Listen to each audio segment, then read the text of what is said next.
Ay, yung isa nga nagpagawa ng studio, ang ganda eh. Kasi laki na ng kinikita niya eh. Huwag kang didikit dito, makita ka sa camera. Good day.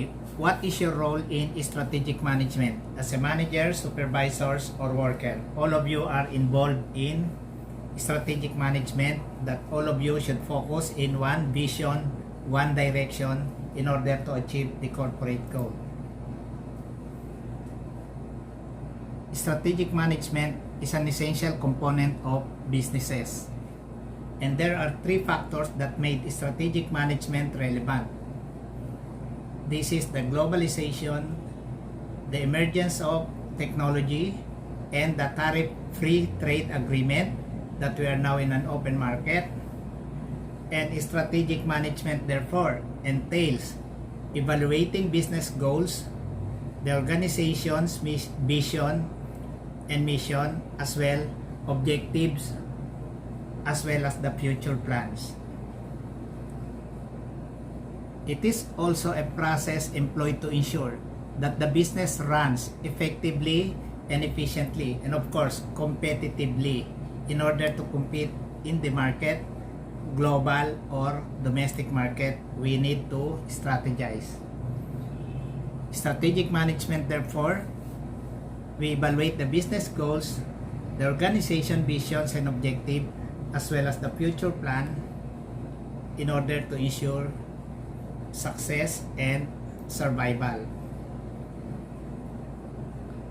There are three roles of strategic management that will give us the direction.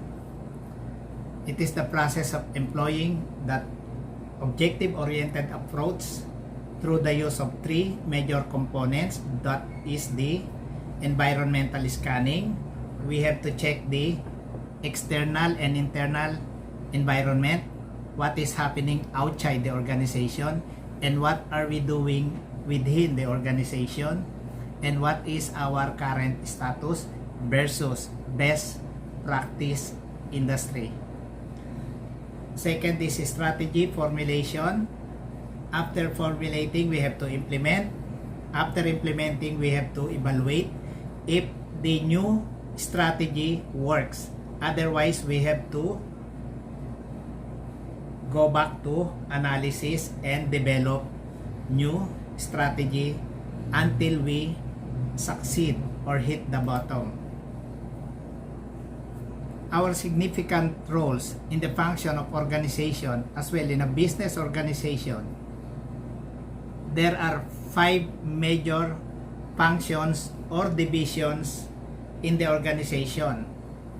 We're focusing on 5 major divisions.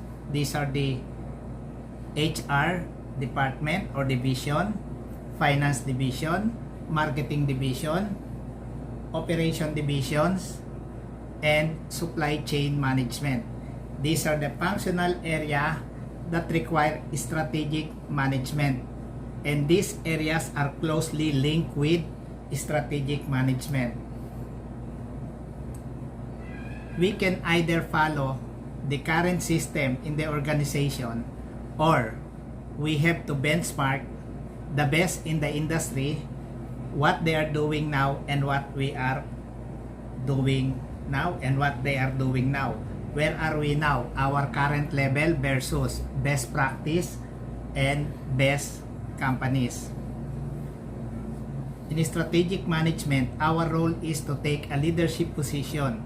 We need to create our own future, our own direction, and this needs our leadership role. Original strategy, creating our own direction and our own structure, and that is your role.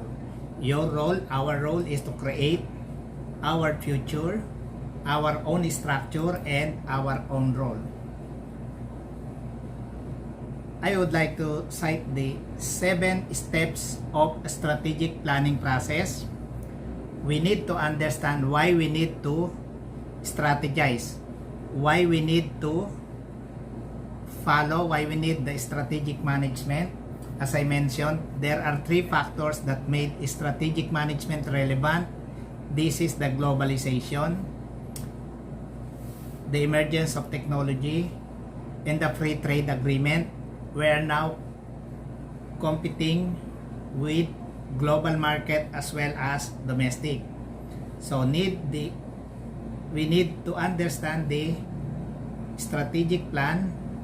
We need to set goals, how to meet our objective, what are the key success factors. We have to develop assumptions or premises. We have to research different ways to achieve objectives. We have to choose and develop action plans as well as contingency plans. Finally, we have to implement the strategic plan. Of course, these are the 7 steps. Otherwise, we have to go back to re-evaluation for another strategy. Examples of strategic management, we mentioned the 5 major functions as in marketing.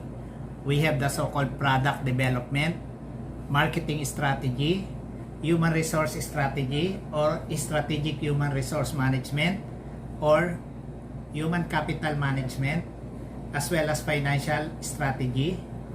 These belong to major functional areas: HR, marketing, operations, human resource division, and supply chain. These functional strategies are concerned with developing a distinctive competence to provide a business unit with a competitive advantage. So the major functions should provide competitive advantage to SBU or strategic business unit. Sometimes we call it small business unit. Now we will call it strategic business unit or SBU. There is a chart that we have prepared here. There are 4 phases. First, we have the strategic objective. What is our strategic objectives? Strategic objectives, we're talking of long term. We're not talking of short term. Strategic objectives and analysis. We need to develop and enforce and expose to all employees the vision of the company, the mission and values. And we can use the tools in SWOT analysis, PESTEL analysis, political, environmental, technological, and legal. And we recommend also the Porter model. Second phase is, once we have analyzed and identify our objectives, we have to formulate the strategy, apply the strategy, and finally we have to evaluate and control if the strategy that we develop works effectively. Otherwise, we have to go back to a new strategy, refurbish or develop new strategy. The 5 major functions that we mentioned are the HR manager. These are the individuals concerned to strategic management: HR manager, finance manager, marketing manager, production manager or operation manager, and supply chain manager. These are the 5 major functions in the organization that will give direction to the whole business unit, and this should all, you will see the arrow, they are all focused to the corporate goal or objective. All employees should be focused on one vision, one goal. Thank you very much. Thank you for learning, and please subscribe.